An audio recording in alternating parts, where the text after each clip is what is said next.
Good morning, good morning. Noted. Oh, dear me, it's London. It's a beautiful London morning, I've my Empress I've Adna. got I've got a cold. I'm just You've finished. got a cold. Got a cold. I've got a cold.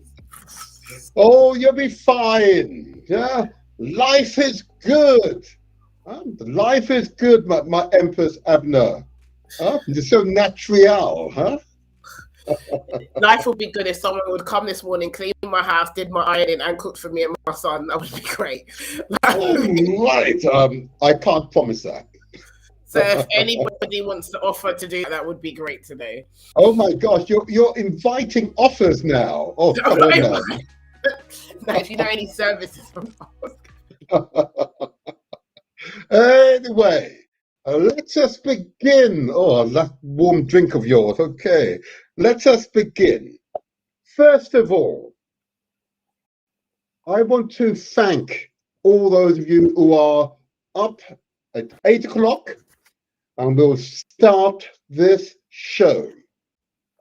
So this is the Motivator Show alongside Empress Abna. And how are you, my Empress? How are you? Do you know what? Apart from the cold, I'm really good. Obviously I can't go to one of my nephew's birthday parties today. I can't see my newborn nephew that's been born on Monday, so I'm a bit disappointed by that. But I did go to a comedy show last night, and it was the first sold out comedy show by a Southeast Asian Muslim guy. And obviously Uh-huh. he invited all his friends to come, and all his friends that are not where he's at now, he's bringing them on the circuit with him so he can promote their stories and their sketches even more. So I really love that he's thought of where he's come from, the people that he's grown up with, and the people that he's worked with, and he's bringing them up as well. So it shows that he's giving back. He's thinking of those that made him where he is today, and I really, really love that. So I was really, really impressed by that today. So as much as I've got a cold, I had a good night last night. So yeah.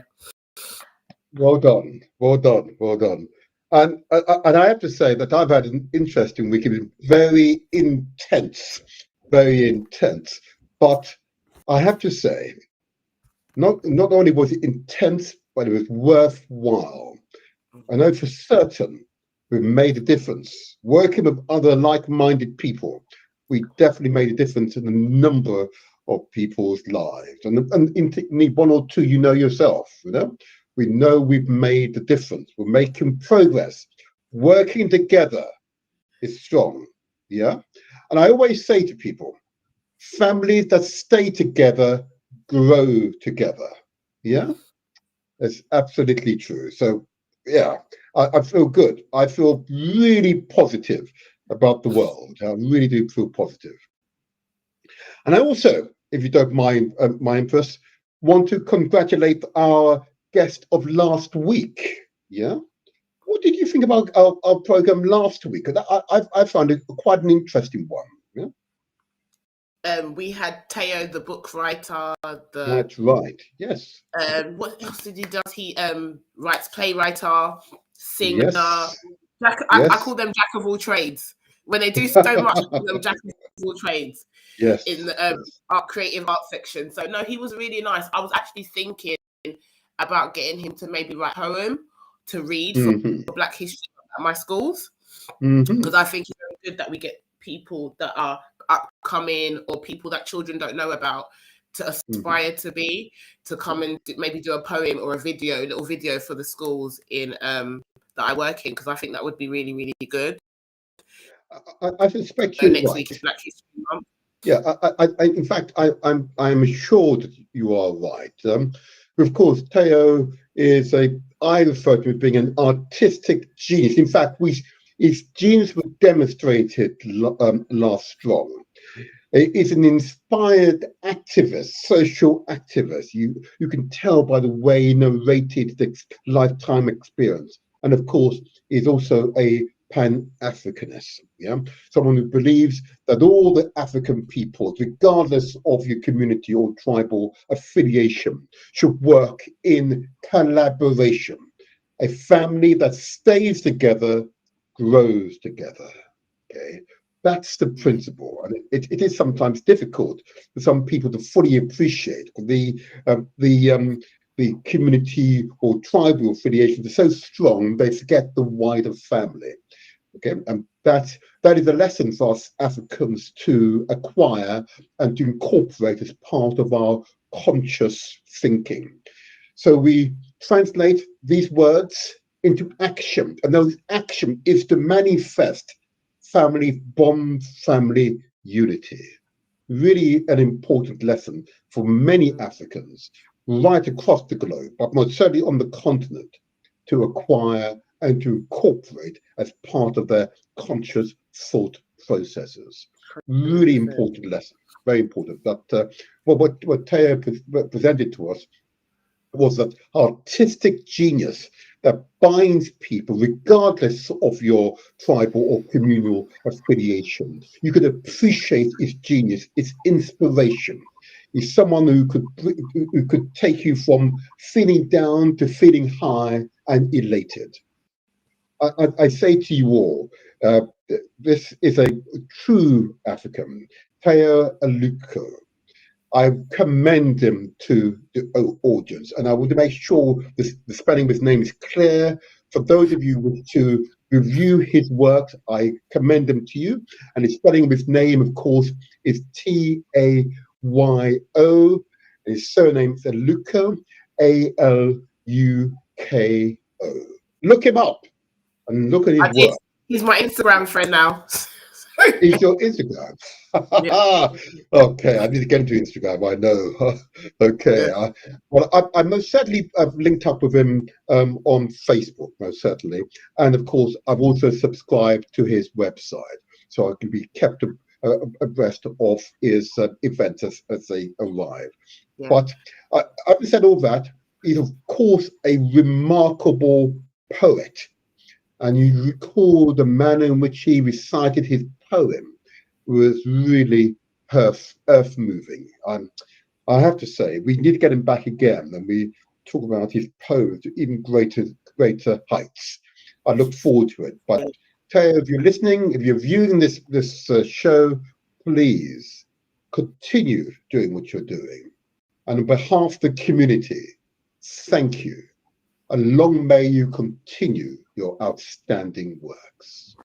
Oh yeah, you can but appreciate him, huh? You can but appreciate him. Yeah. Oh, okay. Yeah, I think it would be really good if some of my guests that we've interviewed today did something. I'm just thinking in my head, I've got ideas in my head, like they just even said like a 20-second, I don't know, sentence or something about Black History Month, and I can make a whole video of everyone that's come on and what Black history means to them, or being Black. I have no idea, something along those lines, and then presenting it to all the kids in school, because I know they're trying to create a lot of anti-racism workshops in schools. So I think that would be really inspire all the kids to see how Black people have evolved, the journeys that they've gone through. So it's an idea I'm working on, and I know someone that can help me make the video. So yeah. All right, that's good. I like to sound of that. And I wonder, my Empress, if we could try this as a terminology for our offspring. Why do we call them our children? Because kids, of course, are goats. I know it's all very modern. I know kids. The baby goat, yes, baby goat. I'd never describe our children as goats. So what do we try? Our children. Because it has a kind of loving, wholesome feeling to it when we say our children. Huh? Well, I call my son my baba. I call him my baba. Oh. So I don't know what anyone else wants to call his children. Wow. He's my baba. I'm not commenting on that. Yeah, but I call my friends' children babas as well. So it's to them in it. But my words of endearment is a word of endearment. So I'm just going to leave it at that. But let's try the connective terminology for children, our children. But anyway, let's get on to the important section, which is, of course, health time, health. Loads of lemon, honey, water. That's what everyone's going to say to me. Today. What I'm going to do this health section is create a introduction theme. I need to get some music to introduce health section, There you are. That's further improvement. Yeah? I can think of a song. I can think of a song, but because I don't feel very well, I'm not going to sing it. But I can think of a song. Okay, did you hear So that? I You're might not go feeling very later on well. today. Okay, that's okay. That's all right. So let's begin. But again, I'm really pleased with the positive feedback I've been receiving for this section, because it is slowly getting through to people that our health is our wealth. You know, on Galaxy Radio, there's a presenter by the name of Dr. Stephen Ferguson. He's got numerous qualification citations after his name, and those are his words, not my words. Your health is your wealth. Yeah. So I simply ask, and we simply ask, of course, what Mayhem Press, that the listeners and the viewers consider the amount of sugar that they're ingesting. Okay, those sugars. Do you need to add those sugars to your teas and coffees? Okay. Mm-hmm. Do you need to drink those so-called tin drinks, which are just sort of sucrose? Do you need to eat the cakes? I know what you said about cakes the other day. Okay, in the quantums that we eat them in. Okay, think about those. Think about those other foods that you eat. You can taste the sugar in it. I know at the time it's immediately gratifying, but as Dr. Hilary Beckles, the Vice Chancellor of the University of West Indies, would note, diabetes in our community is an epidemic. Even in his own family, he had members of his family who are suffering from diabetes. Yeah. And it's primarily caused because of our excessive consumption of sugar, and we've become immune to it. So we're no longer processing sugar in the quantum that we need to, in the manner in which we need to, sorry. Okay. And as a previous guest to this show has noted, Elijah T-Mob, as we become numb to sugar, we're not processing it, it builds up in our blood.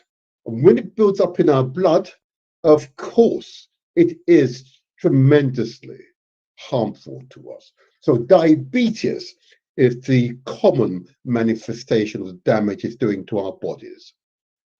So I simply ask people listening and viewing to consider the amount of sugar you are consuming and consider reducing it over time. And if unsure, I emphasize, speak to your doctor, speak to your nutritionist, speak to your pharmacist, those who are qualified, particularly those who have access to your medical records. I ask you to consider the amount of sugar you are ingesting. Diabetes, type 2 diabetes, is avoidable. I also ask listeners and viewers to consider the amount of salt you are taking into your bodies. You know? I no longer buy salt from the grocery store, okay, but I'm very conscious, particularly if I buy foods and I'm consuming food outside of my home, that salt is always present in the food. I'm careful to eat relatively modest amounts of food outside of my own. But I'm very careful. I no longer add salt to my food. Why? Because it's hardening of arteries, and of course, the raising of our blood pressure is one of those obvious consequences of salt in our cuisine, our foods. So I simply ask you, please, to consider the amount of salt that you're ingesting into your body and the long-term consequences of eating and consuming the amount of salt you're currently consuming, particularly if diabetes and hypertension or high blood pressure is in your family, that you have a propensity to contract this condition. Okay, so I simply ask you to consider the amount of salt you are consuming. And again, if in doubt, speak to your GP, speak to your pharmacist, speak to your nutritionist. They're best placed to provide the true professional advice that's appropriate for you. Okay, but I simply ask you to consider because each of us knows someone with diabetes. Huh? Isn't that true, my Empress? Each of us knows someone with hypertension. Is that true? Yes. Yes, I know someone with Yeah. diabetes. I know Okay. some people that inject it, some people that take tablets, and they're all people's husbands. And when I look at them, I would never have thought they would have had diabetes. But obviously, if it's in your family, if it's depending on your diet, how you've lived, it can really affect you. And as you get older, like I said, for certain races, our body, our bone density, or certain things start to affect our body and eat away at our bodies. So we have to be mindful of obviously what we put in our bodies. Not everybody's that lucky and can eat whatever they want, and it does nothing to their bodies. It is true. You're quite right, quite right. So I simply ask listeners and viewers to consider how much salt and sugar you are putting into your bodies each day. The cumulative impact can potentially be harmful. Equally, of course, I ask you to consider the amount of carbohydrates and fats that you are consuming. Typically, carbohydrates from wheat-based products, and I also ask you to consider the amount of fat typically found in our cuisine from meats, and that's where it's principally found, or indeed dairy products. They said last week, even though there are some individuals who questioned the veracity, the accuracy of what I was saying, that dairy products is not fat. But I want to emphasize butter is a coagulated cow's fat. Yeah, milk that has been coagulated, so it's solid. Similarly, margarine is just not so coagulated, but it contains far more chemicals in it. But it's just fat. Is that true, huh? Milk is just another form of bovine lactose fat. Yeah. And I say to people, cheese, it just hardens cow's fat. Huh? Oh, I can't hear you, my Empress. Can't hear you. I said I love cheese. I love cheese. I'm I sorry. know. We've been grown up on these products. Yeah, we've grown up on them. But actually, it's okay to consume them. It's the quantum. That's the problem. It's how much we eat. Well, I haven't grown up on cheese. I've grown up on yam, plantain, or how everyone says it, plantain. I've grown up on potatoes, spinach, fish, chicken, rice, black-eyed beans. So I've grown up on that. Cheese is, I think, something I was introduced to. Obviously, when you go to primary school and you see people eating a cheese sandwich or whatever. But I think when I think of the things that I eat at home and the things I eat outside is completely different, even in the way that it's cooked. And like I said, when you go to schools, it's not cooked with love. When you go at home, it's cooked with love. And, your mum is mindful of the portions that you eat or what you're eating. Where in schools, obviously, they have a regulation to follow. And I don't even feel the children are satisfied or getting the nutrients that they are getting in schools because the portions are not great. And they just cook everything until all the colour's gone. You're not supposed to cook your vegetables until all the nutrients goes. You have to only cook it to a certain time so all the nutrient stays in the vegetables. But that's just you're so right. You are absolutely right, and that's why I ask listeners and viewers to consider the amount of fat and carbohydrate you're consuming. The quantum is the problem. Okay. And of course, starch, primarily from rice. The amount of rice that we eat. I know. Look, Caribbean, and of course we have rice and peas. I don't know, from West Africa, particularly Ghana and Nigeria, of course, is jollof rice. Yay! It's staple. But it's primarily starch. So what do we do with starch?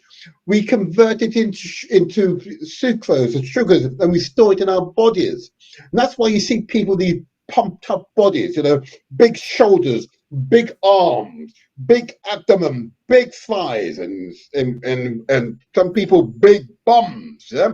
And women, sometimes it's quite interesting. Look, I'm only saying. But actually, the long-term implication of our bodies being blown up because of the foods that we're consuming is, of course, to shorten your life. and create health complications as you gain age. That's the consequence of it all. So I simply ask you, please, all of you, to consider the quantum, the amount of sugars, the amount of salt, carbohydrates, yeah, the amount of fat, and of course starch that you allow into your bodies. The quantums are too large. It's complicated because not enough of members of our community exercise. Mhm. We don't exercise enough. Prior to this program, I went for a good run around my local park. Okay, it was tough. It was really tough, but invigorating. So I come here feeling really strong because I've really raced my heart. Our bodies demand exercise, otherwise they close down. So I say to people, exercise is good. And if you can't go for a run, where's my weight? Oh, here we are. I'll get Here we it. go. Here we go. Here goes the weight. Here comes the weight. Oh, okay, got both arms for you. Oh, there. Just doing that for 10 minutes is enough. Because you know what you're doing? You're burning calories, What you're doing, you're pushing your muscles. Yep. It is really, really therapeutic. And this will add, if only a few minutes to my life, if not longer, I hope, of course, But honestly, I say to listeners, I say to viewers, you cannot exercise too much. And I say it in jest, of course, but actually, this is incredibly important, very serious. Far too many of our community do not exercise enough and therefore develop a whole range of health complications as they get older. Please exercise in the must. And of course, all nutritionists, all doctors will tell you, you've got to drink the appropriate amount of water each day. Appropriate amount of water each day. I'm told between 2 to 3 liters. Again, it depends upon your height and body mass. Go to your nutritionist, go to your doctor, and they will advise what is appropriate for you based upon your physiology. You cannot, water is important to you. Majority of our bodies, our physiology is water.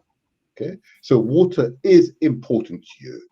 And I know these messages for some people are hard to bear. I know it's a bit boring for some, yeah. But honestly, for the masses, these messages are health critical. Okay? They are health critical. Do it for yourself, do it for your loved ones. Do what is necessary to keep yourself healthy for yourself and for your loved ones. Okay. I know these messages are tough for some, okay, but it is never too late. That's fair enough. My impression, that's fair. It is never too late.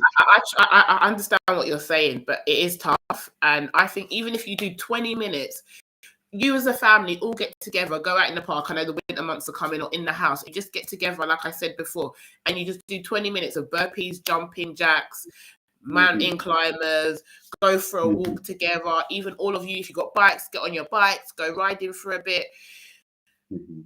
It's something. And if you can do that to like 2 to 3 times a week, you will notice the difference. Honestly, you will.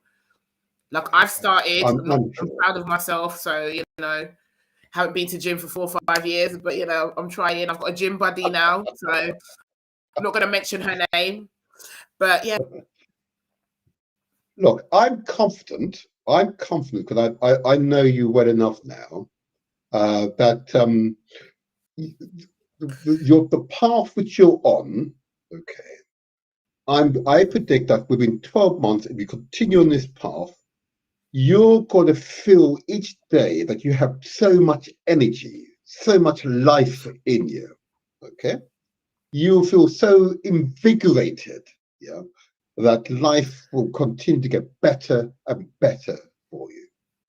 Okay, I'm confident, my interest, all will be well for you. I'm very, very confident. All right? How about that? Those are positive vibes for you. Do you accept my positive vibes? See how the next month goes. I hear you. I hear you. But nevertheless, I've had the greatest number of feedback to the health section of the show because what I'm hearing are personal testimonies. Okay, that's what I'm hearing. But I also hear a few detractors, a few of those who want to resist. Okay, and if there are a few of those who want to resist and they want to engage us, I don't mind talking to them. I think that's fair, isn't it? But Empress, let them engage us, okay? What I'm going to do is put the ticker on, okay? I'm going to give out the number that those of you who are viewing us via YouTube or Facebook, okay? You can see the number. It's 0208 133 5616, okay? If you believe that these health messages which we've communicated today, you want to question some aspects of these health messages, please feel free to call. I'm interested to hear those who have an alternative truth about our health. Okay, so we welcome such a call. We welcome such engagement. Okay, because I believe such people who are asking questions about the quantum of salt, the quantum of sugar that they consume, the amount of fat and carbohydrates and starch, okay, the amount of exercise and water that you should consume. Okay, if you've got any question, feel free to call. Okay, feel free to call. With these messages, I say again, are mission critical. Diabetes is running almost at epidemic levels in the Caribbean and parts of Britain. Here in London, amongst our community, it is running at way above the average. So these messages are critical. The number I've just given out is actually a Skype number, I should remind people. If you can find us on Skype via The Motivator Show, DE space Motivator space show. You'll find our number. And if you're overseas, you want to question us, of course, you take the zero off, it's +44, then 208 133 5616. Just for those of you who want to question the accuracy, the veracity of what's being said here. I love such people who want to question us on these, what I think are straightforward, basic messages that we as a family must share with other members of the family. Okay, that's fair, isn't it, my Empress? That's fair. It is, but people are also entitled to their opinion, and some things work for other people and some things don't. So we need to be mindful of what that person's going through and what the journey that the person's had, and maybe they're just not in that right place or they're not ready. So I wouldn't say I would advise, but I've tried things, and if you would like some of the tips that I have tried, I don't mind sharing them, but that's the best I can offer. No, again, I hear you see, because we are very stubborn people, huh? I'm lovable. I ain't stubborn. I'm lovable, so I'm good. Wow. I'm lovable. I ain't stubborn. Some people may differ, but I ain't stubborn. You're not stubborn, huh? Okay, right. I'm not commenting. I'm simply going to say, those of you who wish to question us on the accuracy of what we've said this morning in relation to our cuisine and those ingredients which are contributing to our public health conditions, such as diabetes, hypertension, levels of cancers in our community, the level of inactivity in our community, our cholesterol level, If you are questioning us, please feel free to call. I'd love to hear from you because it's such people we really need to hear from. Those of you who understand that these are common sense statements, okay? And if you go to a doctor, go to a nutritionist, and put these issues to your doctor, to your nutritionist, okay? And if they provide an alternative set of advice, share that alternative set of advice with us, okay? Would love to hear from you, okay? Love to hear from you. But I'm aware, because of my public hat elsewhere, that I see the figures. I see the health figures as it relates to our community. And they are frightening. I want to say again, they are frightening. Yeah. And it absolutely requires us to think carefully what we're doing in relation to our health. Martin, can I ask, Of course, do you know the the health motivator. tips that you get? Are they based on surveys that you've done or from hospitals? Where are the statistics from? I'm just asking because not everybody fills a survey in. Not everybody wants their details to be produced or people know what's going on regards to their health. So Indeed, you have you're to right. think like police statistics.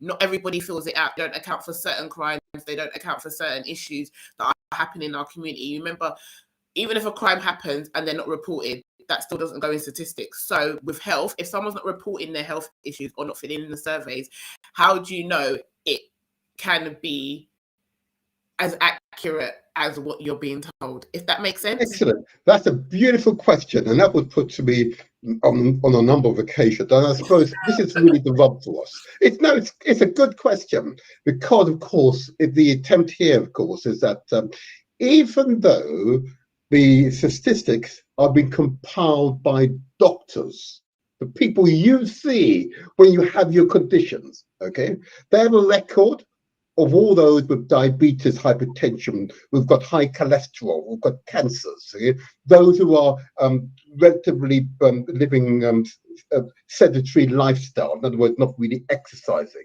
They've got a record of such people, okay?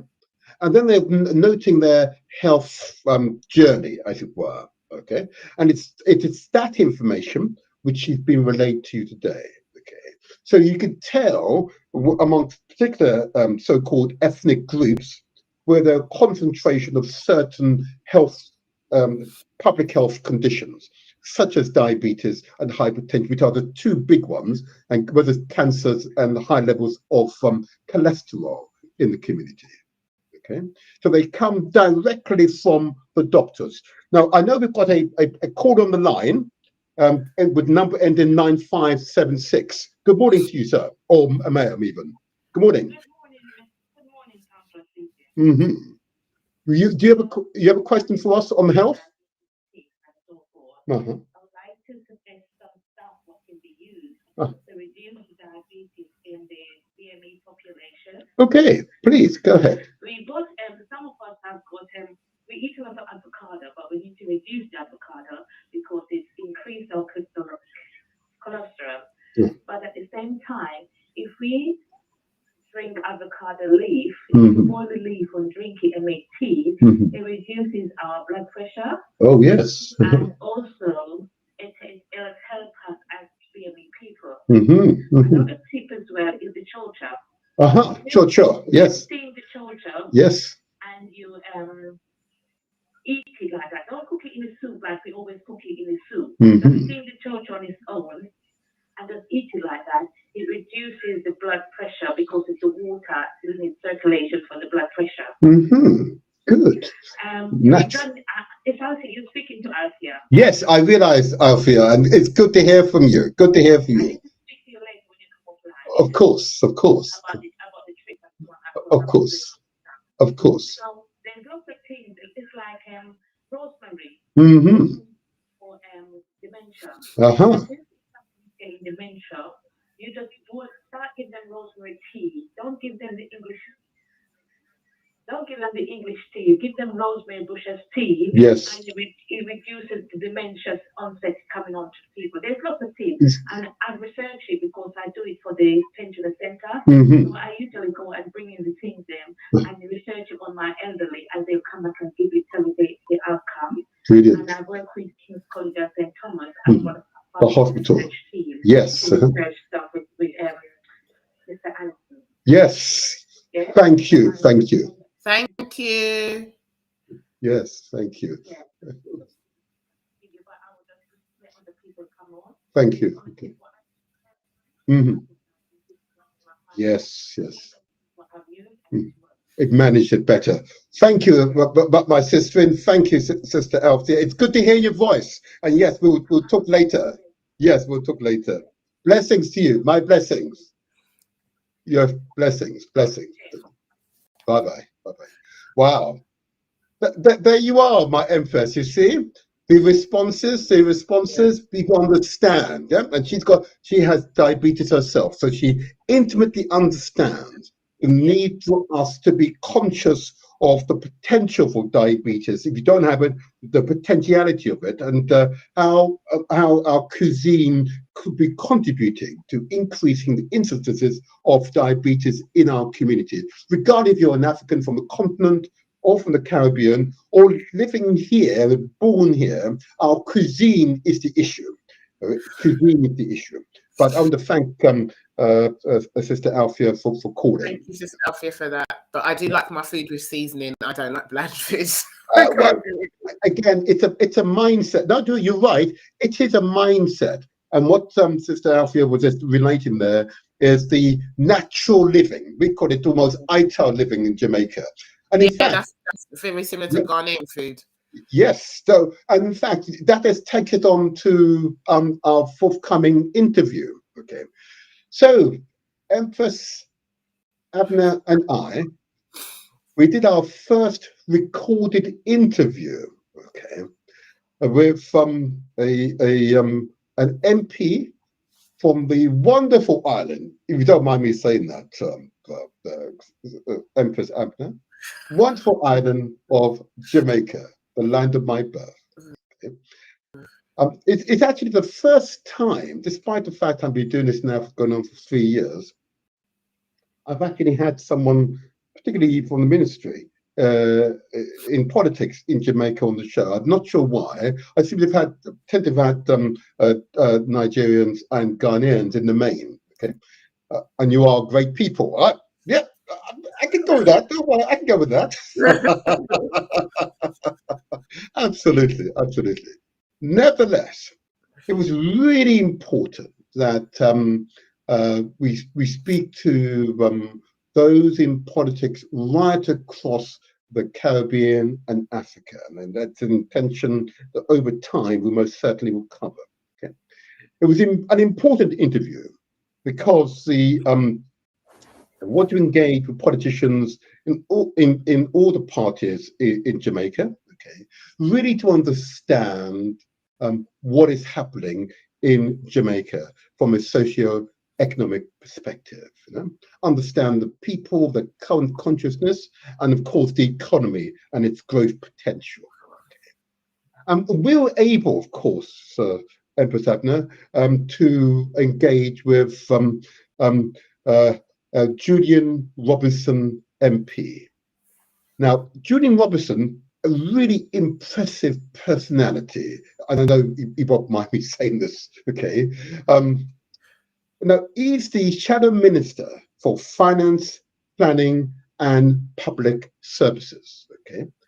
And he agreed for us to interview him earlier this week on Thursday as part of a preparation for a much wider visit to London and Birmingham by Mr. Golding, the leader of the PMP party in Jamaica. I most certainly hope at some point to invite on the show Mr. Holness of the JLP, Jamaican Labour Party. But the PNP party is, of course, very much a socialist party and is born out of the British Labour Party, to which I belong to. Okay. So he provided an interesting perspective of what is happening in Jamaica. Okay, wasn't political. He provided a factual account of the conditions of what it's like to live in Jamaica, and of course, its investment and opportunity for those of us in the diaspora. Okay, and of course, potential for import and export between Jamaica and Britain, and indeed the rest of the world. Okay, so we hope. So we hope in a few weeks' time, not only to speak with other ministers who will be visiting London and Birmingham in the first weeks of October. So this will be an interesting occasion. And we hope, therefore, to interview Mr. Golding, the leader of the PNP party, who will be on a diplomatic visit to London and Birmingham.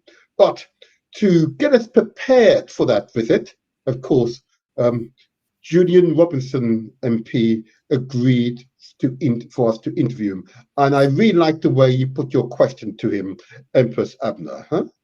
He was insightful. He was very insightful because I really don't know much about what goes on in Jamaica. You know, when you're just so consumed of your life in London. Yes. So it was very insightful, and I know one of my friends are going to Jamaica in a couple of weeks, so it'll probably be nice for her. And it just reminded me of how the so-called economical issues that they have are very similar to us. And no matter where you go, I think everybody has those issues. But I feel like we as a community, not only just invest in here, and I said that in the interview, we need to obviously invest in there in Jamaica as well. And not just Jamaicans, I think we all need to do it because we all belong to Jamaica. We all can feel their pains and we can all understand the issues that they're going through as well. So I think it was very insightful. And I think it'll be very good when he comes to the UK and they get to talk to, you know, Jamaicans and the diverse community wild around them as well. So got to kind of get my words out today. But yeah, I just think it was really insightful, and I've never spoken to a politician that high up, you know. So it was nice. I'm moving places. I like it. But I just want to say good morning to all the viewers as well that are saying good morning to us on YouTube. I hope you have a great day today as well. I'm sorry I sound very congested. Apologies for that as well. Right. Okay. So what I'm going to do, if I may, I'm going to play this recording. Okay. Oh, God. And come on now, members. And we listen to this wonderful interview with Julian Robinson, the Shadow Finance Minister for the PNP party in Jamaica. And let's see if we can ensure the technology works for us. So just bear with me for a moment. Let's definitely transfer it. Let's get him on the line. There we go. Welcome. And of course, this is the Motivator Show alongside Empress Abner. Empress Abner, how are you? Good evening, everyone. I'm really good. I'm good, thank you. Excellent. And we have our guest here, an important guest of that wonderful island of my birth, an island that I haven't visited for too long. And just gazing upon this man's face, I'm reminded that I need to visit the land of my birth, Jamaica. This is the program today, yeah? And we have a member of the front bench of the People's National Party. And I know it's the party of Manley, yeah? Michael or Norman Manley, yeah? Great Jamaicans. National heroes of Jamaica. And this is, believe it or not, people, my very first opportunity to speak to a government minister from a shadow government minister from Jamaica. Can you believe it? So we have with us today a man who has distinguished characters. He is, of course, Julian Robinson, the Shadow Minister for Finance, Planning and Public Services, as well as Chairman of the Public Accounts Committee. Good afternoon, Julian. How are you? I'm doing great in sunny Jamaica. Good afternoon to you, Martin, and good afternoon to your listeners. Thank you so much. And you just said sunny Jamaica. Oh, Debbie, I'm here in London. Oh. I feel so homesick. We may be getting some rains. We have had some rains over the last couple of days, and there's a system close to us. But right now it's nice and hot, blue sky, sunny day. Oh, but I imagine, though, of course, Julian, that the rain out there is warm rain, huh? Yes, we have a system which is just to the southeast of the country, and in fact the Met Office has issued a severe weather alert, so it's anticipated that we may be getting some strong rains and maybe wind associated with that system. Okay, in other words, you try to make us feel good that we don't actually experience it often here, but I recall it being very warm water, huh?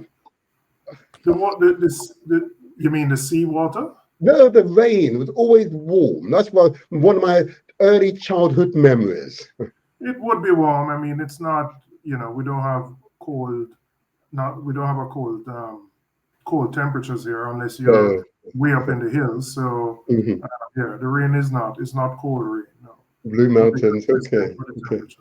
All right. Enough of my homesick talk. I'm going to move on with the interview. Okay. My first question to you, Julian. We understand that you were a management and e-business consultant here in London. Why would you give up your lucrative career here in London to enter politics in Jamaica? Now, that's interesting. I'm one of those people. I believe that you have to follow your passion. You have to follow the things that motivate you, the things that keep you up at night. And quite frankly, yes, I had a career which was lucrative, probably financially, but in terms of where my heart was and where my heart is, it's always been in Jamaica and always been wanting to serve my country in a way that I can help others and to uplift my people. And quite frankly, I always viewed my time in London as a particular phase in my life where I got some good experience, I got some great exposure, but it was always with the final objective of coming back to Jamaica so that I could help to develop Jamaica. Wow. So you had a vision at that young age to develop Jamaica. Absolutely. That's an enormous vision. Now, why? Why have that vision? Why go back to Jamaica? Where does this vision come from? Yeah, tell us. Well, I grew up in a family of parents who were in public service. Both my parents worked in the public service. And I think they instilled in us a sense of service to country and service to others. And for me, from, I would say, my days when at university, I always felt a need to be involved in public service in a way that I could help to grow Jamaica, to strengthen Jamaica, to make Jamaica the best country it can be in the world. I consider us to be the best little island in the world. We have the best of the best, but we also have a number of things which are not so good that we need to improve on. So for me, my life's commitment is to making Jamaica a better place for all Jamaicans to live, work, and do business. Sounds amazing. You have my heart already. Okay. So you're like Marcus Garvey. You speak up. Yeah, well, I don't know if I could compare myself to Marcus Garvey and what he did and the pioneering work he did for the entire Black race, not just in Jamaica, but across the world. But certainly I've always had that strong commitment to serve my country and to use my skills, expertise, and talents to the benefit of Jamaica. And that's what I've tried to do and continue to do so. That's amazing work. Are the PMP's party's guiding principles? What would you say the guiding principles are for the PMP? So for those who are in the UK, the PMP was formed out of the model of the British Labour Party. So we are a democratic socialist party, more on the progressive side, left of center, and we're committed to some principles of social justice, principles of ensuring that there's equality of access to opportunity for all Jamaicans, principles of ensuring that we put in place policies and programs that will uplift the majority of Jamaicans. And those are our guiding principles, and they would express themselves in different ways. But at the heart of it, we are a progressive party. And Norman Manley, who was the founder of the party, always said we had to take interest of the majority, but within the majority, we must ensure that we take the keenest interest in those who can least help themselves, those who are disadvantaged because of circumstances that may be outside of their control. And so that is what has guided the party. We are 84 years old. We just completed our annual conference over the weekend, and we continue to evolve with policies and programs that are in tune to the changing times that we currently exist in.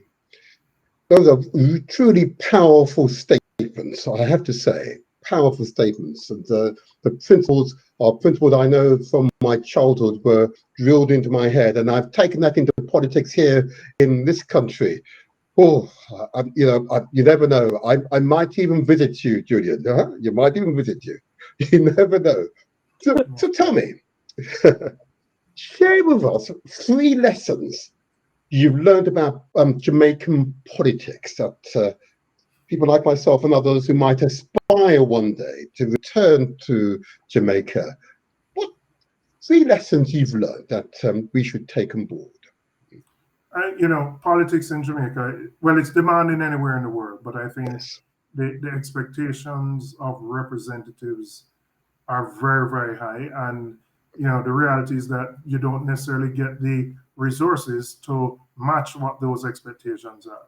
I've been a member of parliament for just over 10 years, and my philosophy is to be very open, to be very transparent, both in communicating with my constituents and also in explaining to them what I do, explaining to them the resources that I have, so that they can understand my own limitations in meeting their own needs. Because, unlike the UK, in Jamaica, politicians are expected to fix the roads. They're expected to provide support for children going to school, for the dead, funeral expenses for the dead, medication for those who are sick. There are so many expectations. And as I said, you'll never have the resources to meet all of those. But for me, I've tried to be open in communication. I've tried to be transparent in everything I do. I publish annual reports as a member of parliament, even though that's not a requirement of our parliament or constitution. I have a website which has all of those reports.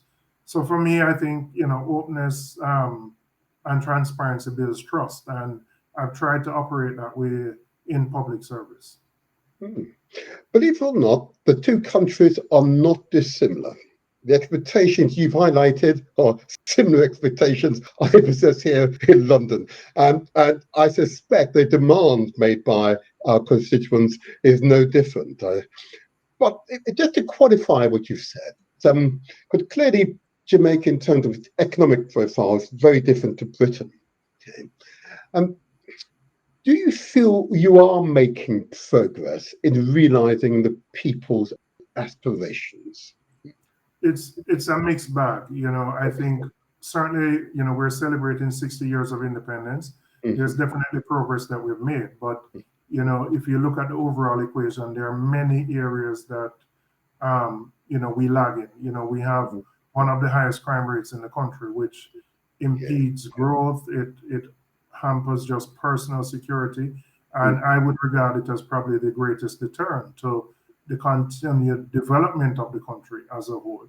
If you look at our outcomes in education, we have a lot of people who leave our high school, and the majority of them do not have marketable skills that they can either establish their own businesses or go into the workplace. So we have very uneven outcomes, and unfortunately, we have a very unequal society, and unequal in the sense that there are obviously some Jamaicans who are doing well economically and otherwise, but then there are a lot of Jamaicans who are struggling, who are living on the margins, who live what we call hand to mouth, who wake up in the morning and don't know how they're going to provide dinner in the evening, and they go to hustle to determine that. And so that unevenness is what I think drives a lot of the tensions within the society.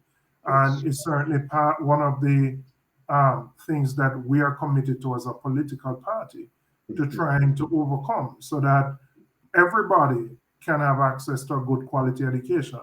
And that quality shouldn't be determined based on where you're born or the type of school you go to.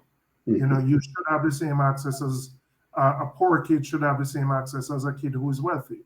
And it shouldn't be because your lack of resources should set you back. So those are the things that we as a political movement are committed to trying to resolve, so that more Jamaicans can uplift themselves, and that we can even out some of the inequalities that exist in our society. Again, you'd be surprised how similar Jamaica is to London in terms of the The needs one of thing people. that is very markedly different, I would say, having lived there, is that, London has, the UK has a fairly well-developed social security system, Indeed, which yes. protects the most vulnerable. That's not the Yes. case in Jamaica. We do have a program, but it's woefully inadequate, and so it does make a big difference in terms of how those who live on the margin are Yes. able to survive. And unfortunately, we don't have the level of resources to provide for those who are on the margins. Thank you, and that's very, very clear, and even more reason why we in the diaspora have got to think about how we invest in people in places like Jamaica. Thank you, thank you. Let me hand you over to my co-presenter, Abner. Do you aspire that your children will one day enter politics as well? Would you like them to enter politics? I have no expectations of them. I'm not pushing them to do that. I have an 8-year-old son and a 3-year-old daughter. And Yeah. from my perspective, I want them to do and pursue whatever they choose to do. And I will encourage them in whatever direction they want to go into. I mean, if they end up choosing politics, sure, I'd support it. But it's certainly not something that I'm going to push. My parents didn't push me into politics or public service. And for my siblings, we were able to pursue our own different pathways. I would say the one guiding principle, I certainly would want my children to have a sense of social justice, to understand that they exist in a society with others around them, and to be cognizant of those who may be less fortunate than them. And whether they choose to be in politics or in the private sector, that's definitely, those principles are what I would want them to live their lives by. So are you telling me you don't want your son or your daughter to enter politics? Because I noticed that many of the leaders and many of those in politics seem to be almost political dynasties of sorts. It seemed to be the popular trend. We do have, in fact, in the parliament, we have a husband and we have two husbands and two husbands and wives. The Prime Minister and his wife. We have MP Vaz and his wife. We have a brother and sister, the Charleses. We've had fathers and sons, fathers and daughters. I mean, I don't know, right now on our side, Michael Phillips and his father, Peter Phillips, are sitting members of parliament. I don't know whether the parents push them or whether, at some stage children decide this is what they want to do, And as I said, in my case, I don't know what my kids will do, but I certainly encourage them to pursue their dreams and to ensure that they, whatever they choose to do, they are excellent at what they do. Wonderful, 100%. wonderful. It is interesting. Can I just go to the next question after my colleague? And this question really begins to look at what is happening in Jamaica. Now, you are the opposition spokesperson for the Shadow Finance Minister, Planning and Public Service, and Chairman of the Public Council. What are the main issues you are currently tackling? What are the issues that are burning on the finance, planning, and public service? What are the issues that are? So, we just went through a COVID pandemic, which was devastating to the country because we had to close our borders. It had a negative impact on tourism. So our economy contracted by about 11% when we had to close our borders. We've had a steady rebound, and in fact, I would say, we have had very strong recovery since then. The concern that we have, again, is ensuring that the government addresses some of the inequalities in our society. There are some people who are doing well, who are in jobs, who have managed to weather the storm, but there are a lot of others who are not. There are a lot of others who cannot make ends meet. They can't find enough food because we have suffered very high levels of inflation, the same as you, everywhere around the world. So, if you ask me what preoccupies us is ensuring that government policy addresses those who are most vulnerable, and that there are programs put in place to cushion the crisis that we have gone through. And we believe that there's a lot more that the government could have done to alleviate some of the pressures, particularly, for example, close to 50% of the price of gasoline is taxes, right? And Yeah, so we have said to the government, remove some of the taxes that you have so that, the cost of gas can come down. They haven't done that, as an example. So, we've been advocating for more to be done for those who are most vulnerable. On the side of the Public Accounts Committee, we review reports that are done by the Auditor General on public bodies, whether they be ministries, agencies, or departments. Those entities come to Public Accounts Committee.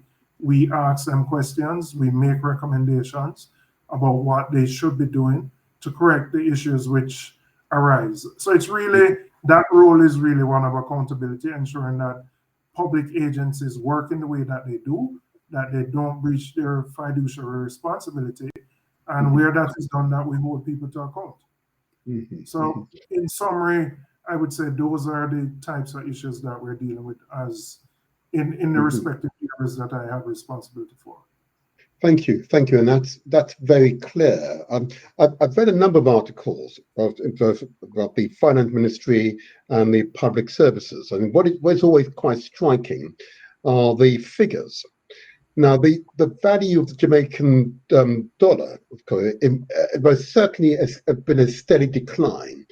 Is it your expectation that the dollar's value will hold, or is your optimistic outlook, in short? Do you have an optimistic outlook? So in relation to the pound, we have actually had some appreciation in relation to the pound for two reasons. One, the value of the pound has depreciated against all currencies worldwide.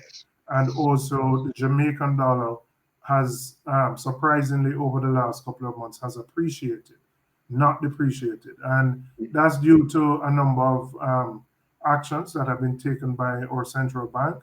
They have raised interest rates to try and tame inflation. And by doing so, it has made it more attractive to hold money in Jamaican dollars versus other currencies. So it has reduced the demand for other currencies. And they've also taken steps to intervene in the foreign currency market where there's an imbalance in demand and supply. But, to answer the question long term, the only way your currency will strengthen is if you increase the exports that you do and curtail some of the imports. And unfortunately, the balance is very lopsided to imports. We import, significantly more than we export, which puts a lot of pressure on the currency. It has always perplexed me why that is so. The country such as Jamaica, which has so much in terms of natural resources and so on, is the party really committed to promoting exports? Is it really? Absolutely. Tell us. I mean, we believe there are a lot of opportunities, particularly in agriculture. The country spends $1 billion annually importing foodstuff into the country. Wow. $1 billion per year. A lot of that goes into our hotels. But there are opportunities for Jamaican farmers to make, whether they be the vegetables, the lettuce, the tomatoes, onions, those things. The challenge that we've always had is that, there hasn't been the consistency of the supply of these products or in the volumes that, like, for example, the hotel industry needs, right? Yes. And so many of them have to revert to importing these products into the country. So there's a big opportunity for us in that respect in terms of reducing our demand for foreign exchange, earning more by supplying our own hotels, as an example, but also, using the same products as an opportunity for export. Yes. If you go to Brixton Market, you're going to want your ackee or your guava jelly, the things that you grew up in Jamaica wanted. And so there is a lot of opportunity there. Unfortunately, our food processors have to supply many of these products from outside Jamaica. Wow. So even though you will see a Jamaican label, it doesn't necessarily mean that the production is done in Jamaica, because we don't produce enough of these things to be able to supply the external export market. So there's work that has to be done to build the capacity of local farmers so that we can reduce our imports and we can export more. Right. In other words, there are excellent investment opportunities for diasporans returning back to Jamaica. Absolutely. Right. In particular areas, yes. That's true. Thank you very much. Thank you. I'm going to hand over to my co-presenter. I've got two questions actually. I wanted to know, have your party ever like taken countries or countries where you see, where the social justice or the taken ideas from them to implement in Jamaica to help you with like maybe the crime rates or anything like that to support the growth? Sorry, I didn't hear the first part. If we have ever taken ideas from where? In islands or other countries and seen the ideas. Okay. Yes, absolutely. I mean, I think we have, pulled on expertise all around the world, and particularly on the issue of crime and violence, which remains, I would say, the biggest challenge facing the country. It's not a policing issue only. The police comes in at the back end, but there are a lot of societal issues that push young men into crime. There's a breakdown in our education system. There's a breakdown in family values. There are unfortunately too many men who have children but don't support them. So there are a whole set of issues that I believe contribute to crime and violence. And yes, I think we have, looked at best scenarios all around the world to see how we can address some of those things. And I will have to admit we haven't gotten there yet because our crime rate still remains much too high for any country of that size. Everything's a slow process. And next month, you'll be visiting Britain with Mr. Golding's entourage, starting with London. And then who do you intend to meet during your visit, such as the British politicians, potential British, anyone from the Jamaican diaspora? Yeah, absolutely. You have said it there. So the main purpose of this, it's Jamaica celebrating the 60th anniversary as a country. Mr. Golding, as leader of opposition, did a tour of the United States, 4 different states in July. And we believe the diaspora is an important part of Jamaica.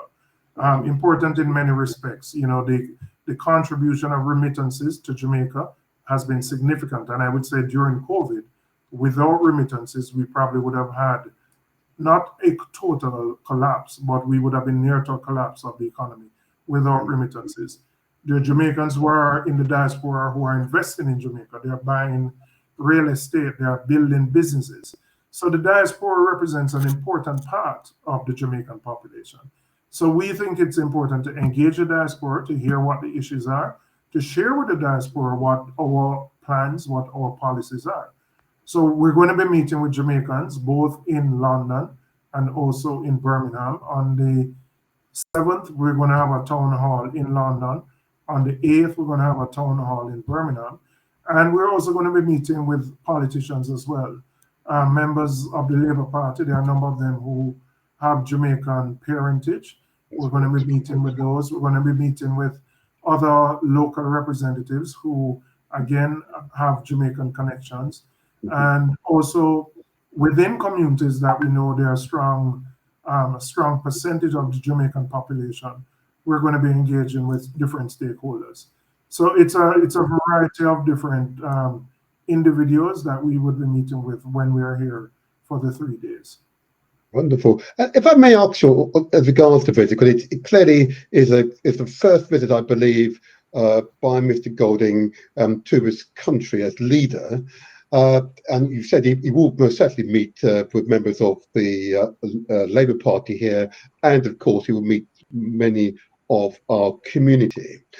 I'm very conscious, though, that there are quite a number of Jamaican churches here in Britain. Would you be meeting church leaders, both Christian, a few Muslim, but mostly Christian churches who I know when I mentioned this were keen to meet you, I can tell you. Yeah, no, they will be part. We have there's a local organizing team that has been putting the meetings together, and certainly the churches are a very important part of the diaspora, and their influence is very significant. And we're a largely Christian-based society, and we know how many Jamaicans place a lot of faith in their churches. So yes, they would be part of the groups that we meet with over the 3 days. Brilliant, brilliant. And another just follow up on the visit, but it will be an occasion, and I hope to meet you in the flesh. Interesting. So, will the visit seek to identify potential investors into Jamaica? Would that be a part of the broader celebration to encourage people to invest in Jamaica? Absolutely. I mean, I used to work at Jampro before I got into politics, and Jampro has an office in London, which is based in the High Commission. So absolutely, we are nationalists first. This is a tour by the leader of the opposition, but certainly we believe more investment in Jamaica will help Jamaica to grow, and we believe there are very good investment opportunities that exist in Jamaica. So as part of the discussions that we're going to be having with different stakeholders, we will certainly be encouraging them to look at Jamaica as a location for investment purposes. And you'll be well aware that many Jamaicans who watch this interview, and the question which is always on the tip of their tongue, you mention the violence, what they want to know is how you could ensure that if they were to return to Jamaica, that it will be safe for them to do so. I think that's I think you've hit the nail on the head. I think that's probably going to be the number one concern that Jamaicans in the UK have when they read the news or they go online. They see murders. The reality, we have proposed a multifaceted approach to dealing with the issue of crime and violence. There certainly has to be investment in the security side so that the security forces can deal with those violent criminals who are committed to creating mayhem. But importantly, we believe we must have investments before people get to the stage where they're committing crimes.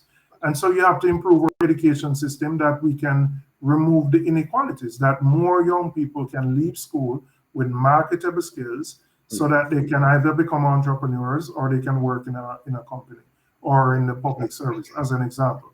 We have to have interventions at the family level because, unfortunately, too many of our young men believe it's a badge of honor to try and impregnate as many women as possible and to not support their children. It's a legacy of slavery, but it can be an excuse for behavior now. And when you look at the young men who end up in criminal activity, many of them, or the majority, come from single-headed female households, where the woman is juggling 3-4 kids, has a job, and just can't manage them. But the men have to take responsibility because you can't just, have 5, 6, 7, 8, 9, 10 children and you don't support them. You don't play a role in not just financially, but in guiding them in a positive way. So if you ask me where we are different is we believe there has to be investment in social intervention to prevent more people from getting involved in criminal activity, while you continue to support the police and the soldiers in dealing with the hardened criminals. But you have to cut off, in a sense, if you have a pipeline that is producing those criminals, you have to find a way to cut off the pipeline so that less people get involved in criminal activity. And the only way you can do that is to invest earlier in the social intervention programs. And of course, as you're well aware, I am a politician, so I've listened to you. But my question, of course, still remained on the table. And I know this is the question that they keep asking, is it safe for us to return? Is it safe? I would encourage people to return. Now, as I said, I'm not going to pretend that we don't have issues with violent crime. But what I would say, violent crime is not random. Meaning, usually when you hear of murders, they tend to be, in most cases, gang-related or turf-related. It's unusual to hear somebody just walking down the street and somebody shoots them. That's very unusual. Of course, we do have issues with people who may try to rob you or hold you up or something like that, or break into a house. But the violent criminal activity tends not to be random. And so, while the numbers are high, and I will readily admit our murder rate is much, much too high, they tend to be confined to very specific geographic areas, and the majority of them tend to be gang-related issues. Yes. So it's somewhat similar to what's happening in London, because we have the wars, gang-related violence and murder. So it's obviously we have those issues as well, where we can't break the cycle of young men having children and just carry on. So most of our children, especially in like communities in maybe South, the mothers are raising kids by themselves, and their children are out on the streets because the mother's going on. But I think also with London as well, it's community things like clubs, the things that made our youth want to be part of the community. We've kind of lost that, and guys, there's community based things going on, or like We're having some difficulty hearing you, Adna. Can you just bring your mic closer, just so we can hear you better? Sorry, I was saying that is the lack of community interventions as well that you see murder rates as well, because we have the same issues with young mothers and young men having kids, all these kids, but they're not looking after it. Where the difference is in the UK, we have a social place to support single mothers. Where is there enough support for single mothers in Jamaica, do you think? Not at all. We do have a social security system called PATH, which unfortunately, as best as the government is trying, it doesn't have enough resources to support all of those people who are vulnerable. But what you have to, the only long-term solution, you have to invest in your education system so that when people leave school, they have the kind of skills that allow them to either establish their own business or to go into a place of work. You have to do that so that less people are idle. If people are idle, they tend to get involved in antisocial activities. They tend to become recruits for gangs. If they were engaged in work, they are less likely to be involved in those kinds of activities. So you have to make the investment in education to improve our education system, which, as I said, is very lopsided, where only a small minority get a good quality education. And that is a problem we have had for a very long period of time. So to answer your question, yes, there's a lot more that needs to be done in terms of our investment in social intervention at an earlier stage. Okay. Do you think the PMP party will win the next general election? I believe we can. We just had a very good conference, our 84th conference. There is momentum.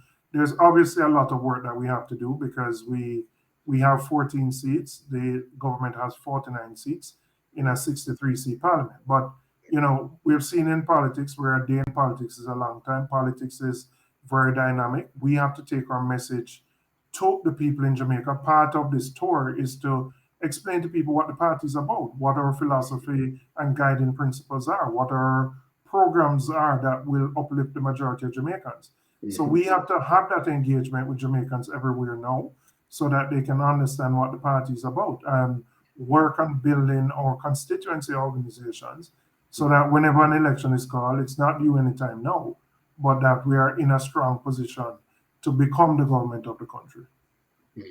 And if I may just follow up on that, because it was such an important question for us to really round up the interview as far as possible. Your ambition for the future and likelihood of success, because you say 14 is a number which is quite remarkable. In fact, I can't remember in my lifetime the party having 14 seats. No, there've been instances where we have had, in 1980, the PMP only won 9 seats out of the 60-seat parliament.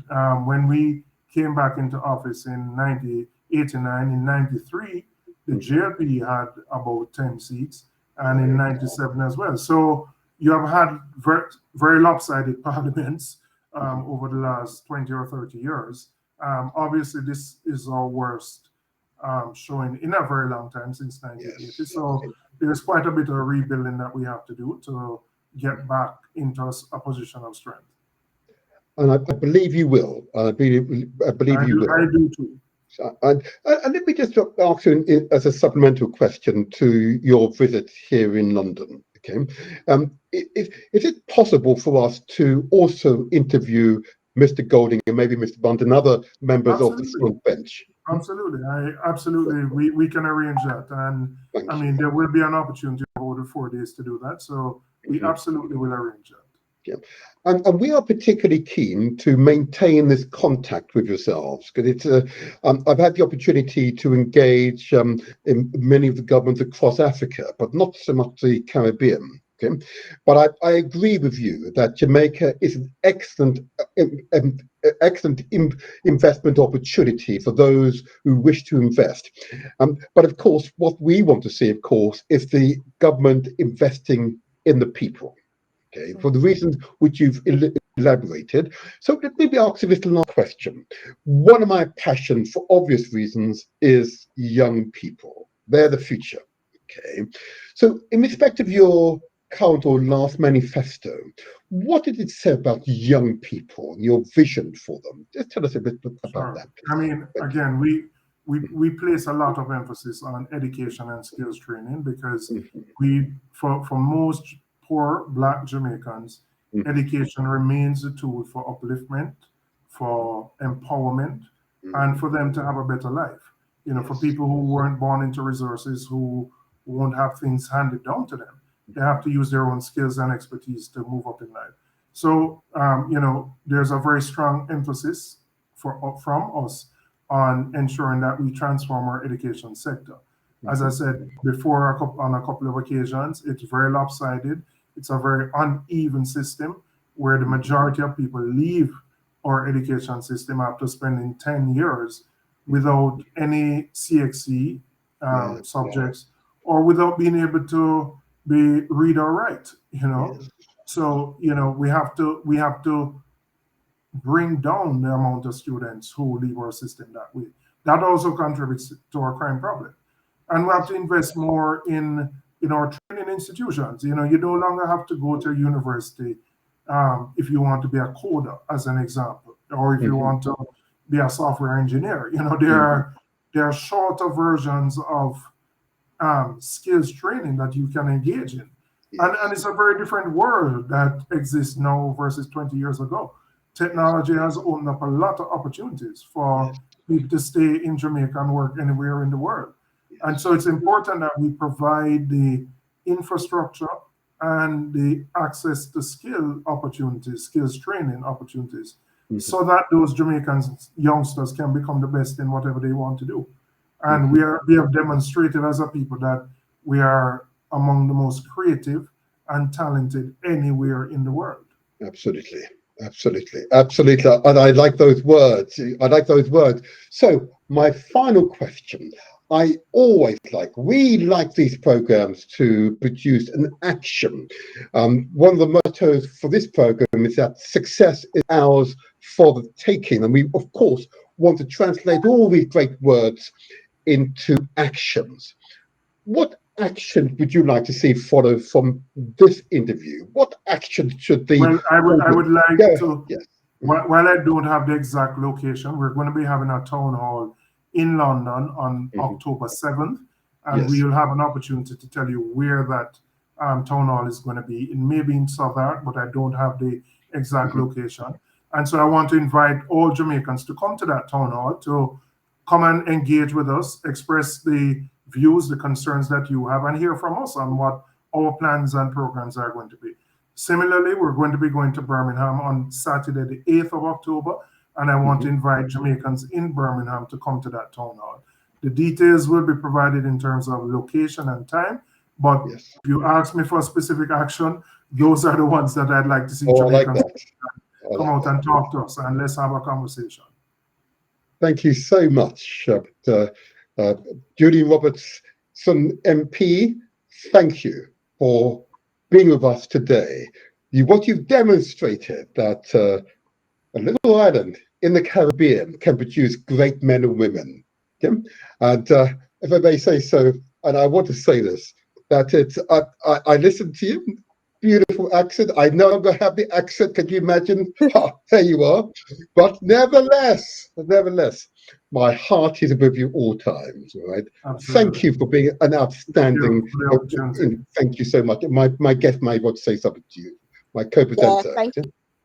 You've been very informative about Jamaica, and I'll definitely, tell my brand as well to come and invest and have a conversation with you as well, because I think it's very invest in our homelands, and we try to make it great and better, and I can see trying to make Jamaica great and better for the right reasons, and put it on, this is something that's important to you and important to them, and that's their homeland, because we never know when we have to go back and deal with any issues there. So it's very. I mean, what I know of Jamaicans, the majority of Jamaicans are the first generation, or the Windrush generation. They came to the UK in the 50s to rebuild the UK after the World War. They took up jobs on the trains, the buses, in the hospitals, etc. Their children, their grandchildren, all feel a very strong affinity to Jamaica, a strong attachment to Jamaica. Jamaica is what they identify with. And we want to make it better for them. We want to make it easier for them to come back home, to invest in Jamaica, because that investment will help to build Jamaica, so that Jamaica can become a better place for the Jamaicans who are living there. So, our trip is to ensure that we have the dialogue, is to have the conversations, to explain what our policies and programs would be, and to hear what the concerns are, and to ensure that we build in policies that take into account the views of the diaspora. Thank you very much indeed. I wish you well indeed your afternoon, our evening here. But thank you so much. And I look forward to meeting you in the flesh. In person, yes. In person. Thank you. Good day Thank to you you. very much. And thank you to your co-presenter. Enjoy your. And hopefully I'll see you both in 2 weeks' time. You will. Thank you so much. Bye-bye. Bye-bye. Wow. Oh, Empress Abner. Now, that was impressive, wasn't he? Truly impressive. You know what? It's very interesting because it's a about. So for me, it built my knowledge of Jamaica. And I know a few Jamaicans that do go back to Jamaica. They've made houses there. They've had that connection with Jamaica. And I think I didn't know about the murder. I didn't know about children going to school for a certain period of time, because what I would say is middle class Caribbeans. So I'm dealing with that kind of level of people. Not that I'm saying there's anyone who's working class, but they've all come from very good backgrounds. Their parents are quite in a very good jobs, So, and I know that they talk about Jamaica with great love, but to hear this, there's obviously a lot of issues that Jamaica has, but it sounds very similar to the means like we do to deal with the issues that they have, the social. So it was interesting, and it's very good to hear from a politician, someone who's on the grass on as well. Thank you. And it's very good. What's good about it as well, month, even though I'm not a fan of that month, but we're coming close to it, and to hear these kind of things is great as well. So you're just a little bit behind Ghana, because Ghana celebrates 63 years, I think. So yeah, you're not too far behind us. All righty. Thank you. Let's end this interview. Thank you so much. You take care. And why is he laughing? I've not got a comment. we are out of many, one people. Okay, that's the Jamaican motto. Out of, and we are but one people. Until let's end for now, and we'll continue our program on Saturday. There's no singing this week, viewers. There's no singing this week. best behaviour. Thank you. I'm on my best. Bye. And look, he's not using the dumbbell today, guys. He's not using the dumbbell today. Okay, don't you worry. No I will. water. What I have happened? no fear. I will. I'm going now. Well, have a Take care. lovely evening. Have a lovely evening. Take care. Bye, viewers.